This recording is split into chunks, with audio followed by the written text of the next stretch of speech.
Just imagine it's 1982. A remote group of islands in the South Atlantic, home to just a couple thousand people, suddenly becomes the center of a full-blown modern war between two major nations. This is the story of the Falklands War, a conflict that erupted with startling speed and captured the world's attention. How did these windswept islands, over 8,000 miles from London and 300 miles from Argentina, become the flashpoint for a 10-week battle of pride, sovereignty, and military might? The story really begins centuries earlier. Both Britain and Argentina have long-standing claims to the islands, which Argentina calls Las Malvinas. For Britain, the claim is based on continuous administration since 1833, and the principle of self-determination for the islanders, who overwhelmingly wish to remain British. For Argentina, the claim is a matter of national identity and anti-colonial principle, arguing they inherited the islands from Spain and were illegally expelled by the British. For over a century, this was a simmer, a diplomatic back and forth. But by the early 1980s, things in Argentina were reaching a boiling point. The country was ruled by a military junta, a dictatorship led by General Leopoldo Galtieri. Their regime was facing a catastrophic economic crisis and widespread public discontent. The economy was in freefall, inflation was rampant, and civil rights were brutally suppressed. The junta was deeply unpopular and desperate for a way to rally the nation and distract from its failures.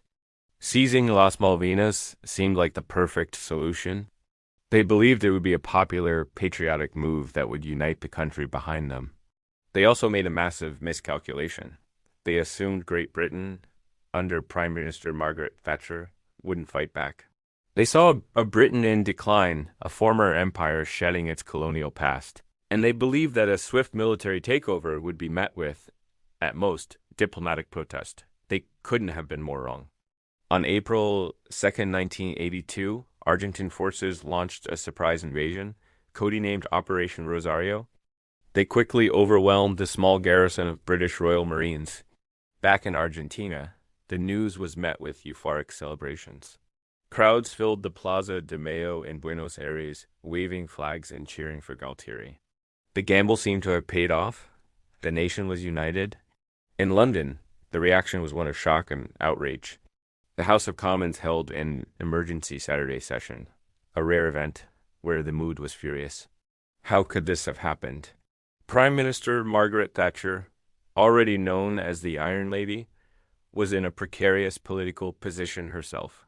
Facing low approval ratings, she saw the invasion not just as an act of aggression against British territory, but as a direct challenge to her leadership and her country's standing in the world.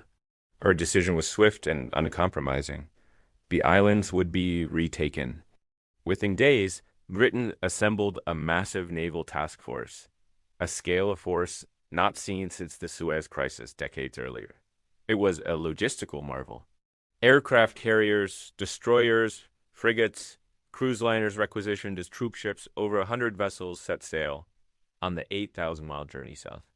The world watched, stunned. The United States, caught between two allies, tried to mediate, but neither side would back down. For Argentina, possessing the islands was a victory they couldn't give up. For Britain, anything less than a full withdrawal was unacceptable. War was now inevitable. The conflict began in earnest on May 1st. A British Vulcan bomber, flying one of the longest bombing missions in history at the time, struck the runway at Port Stanley Airport. The naval and air war intensified. The Argentine Air Force, flying from mainland bases, proved to be a formidable and incredibly brave opponent. They flew low and fast, targeting the British fleet with bombs and Exocet missiles. On May 4th, an event shook the Royal Navy to its core. An Argentupper-entered jet fired an Exocet missile that struck the destroyer HMS Sheffield. The ship caught fire and was eventually lost, a stark reminder of the deadly effectiveness of modern weaponry. The British felt the loss keenly, but it only strengthened their resolve. The naval battle was a brutal game of cat and mouse. British Sea Harrier jets, flying from the carriers MS Hermes and Invincible, engaged in dogfights with Argentine Skyhawks and Mirages. They were outnumbered but had superior technology and pilot training, which gave them a crucial edge. Meanwhile, British submarines enforced a total exclusion zone around the islands. On May 2nd, the British submarine HMS Conqueror torpedoed and sank the Argentine cruiser, the General Belgrano. It was a controversial moment, as the Belgrano was outside the exclusion zone at the time. Over 300 Argentinians lost their lives, the single greatest loss of life in the war. In Argentina, it was seen as a brutal act of escalation. In Britain, it was justified as a necessary military action against a significant naval threat. Regardless, it ended any remaining hope of a diplomatic solution. With air and sea superiority gradually being established, the next phase was the land invasion. On May 21st, British troops landed at San Carlos Water, a bay on the west side of East Falkland. This spot was chosen because it was relatively sheltered from air attack. Still, the Argentinians quickly dubbed the area Bomb Alley, as their jets relentlessly attacked the landing ships. The frigates HMS Ardent and Antelope were sunk, and many other ships were damaged, but the bridgehead held. Thousands of British soldiers, Royal Marines, paratroopers, and guardsmen were now ashore. From San Carlos, they began the grueling yawp across the island.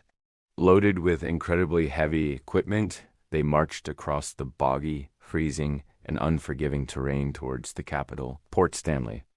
The conditions were atrocious. They faced freezing rain, sleet, and relentless wind. The first major land battle took place at Goose Green, where British paratroopers faced a larger, well-dug-in Argentine force. The fighting was fierce and at close quarters, lasting for over a day before the Argentine garrison surrendered. The victory was a huge morale boost for the British forces. The final push was for the ring of mountains that surrounded Port Stanley: Mount Harriet, Two Sisters, Mount Longdon, and Tumbledown Mountain. These were to be a series of brutal nighttime infantry battles. The Argentinians, many of whom were poorly equipped and poorly lead conscripts, were dug into defensive positions on the high ground. But the British troops were highly trained professionals. Through a series of courageous and costly assaults over several nights in mid-June, they systematically captured the strategic peaks one by one. The fighting on Mount Longdon, in particular, was savage, with bayonets and grenades used in intense hand-to-hand combat in the dark. With the high ground taken, the British forces overlooked Port Stanley. The remaining Argentine troops were demoralized, freezing, and cut off. The end was near. On June 14, 1982, after 74 days of conflict, the Argentine commander, General Mario Menendez, surrendered to the British. The war was over. The aftermath was profound.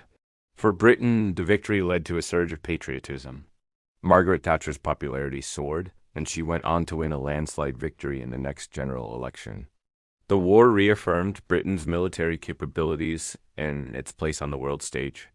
For Argentina, the defeat was a national humiliation. The crowds that had cheered the invasion now turned on the military junta. Within days, General Galtieri was forced to resign. The defeat directly discredited the military regime and paved the way for the restoration of democracy in Argentina the following year. So, in a way, the war that was started to save the dictatorship ultimately caused its downfall. The human cost was significant. 255 British servicemen, 3 Falkland Islanders, and 649 Argentine military personnel lost their lives. Many more on both sides were wounded, physically and mentally. The scars of the war run deep, especially for the veterans who fought in those freezing, terrifying conditions. Today, the Falkland Islands remain a self-governing British overseas territory. The islanders' right to self-determination is the cornerstone of British policy. Argentina, however, has never relinquished its claim to Las Malvinas, and the dispute continues to be a point of tension. The war was a short, sharp, and brutal conflict, a strange echo of colonial era battles fought with 20th century technology. It was a story of miscalculation, political desperation, incredible bravery, and ultimately a conflict that changed the fate of two nations. all centered on a small remote archipelago in the vast South Atlantic Ocean. Thanks for watching. If you found this interesting, please like, share, and subscribe for more deep dives into history. See you next time.